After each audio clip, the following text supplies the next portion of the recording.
ایک آبزرویشن تھی یہ جو ابھی یہ سوال تھا یہ ارتھکویک کی یہ زلزلے کے بارے اسی میں سے جو ذکر کیا کہ یہ زمانہ آپ ایسے آپ واقعات اپنے آنکھوں سے دیکھیں گے.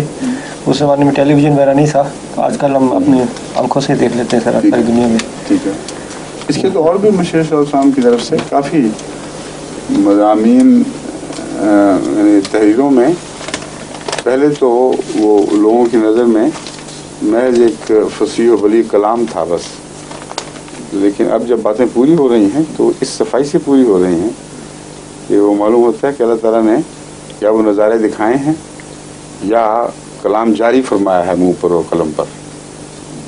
بہت ہی حیرت انگیز صفائی سے وہ باتیں پوری ہو رہی ہیں. بلکہ بائبل کے حوالے بھی, اور آج ابھی کل ہی مجھے امریکہ سے ابو بکر صاحب ہیں ہمارے وہاں, وہ غور کرتے رہتے ہیں باتوں پر. ہاں ابو بکر صاحب ہی ہیں, دو ابو بکر ہیں, ایک ابو بکر کا مجھے پورا نام یاد نہیں, یہ پی ایچ ڈی ہیں, تعلیم یافتہ آدمی ہیں. انہوں نے بائبل کا ایک حوالہ لکھا ہے کہ یہ جو میں نے دیکھا تو یہ تو 100% ہمارے ٹیلی ویژن پر صادق آ رہا ہے. تو ایک حوالہ میں نے بھی پیش کیا تھا.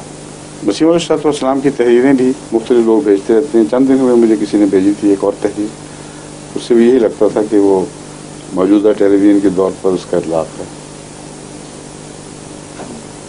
یعنی آنکھوں سے باقاعدہ دیکھ لینا.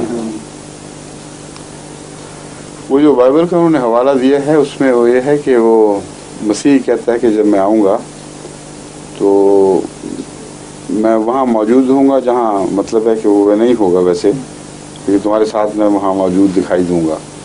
اس قسم کا ایک حوالہ ہے, بڑا دلچسپ ہے, جو واقعات آج کل کے حالات پر یعنی صادقات دکھائی دیتے.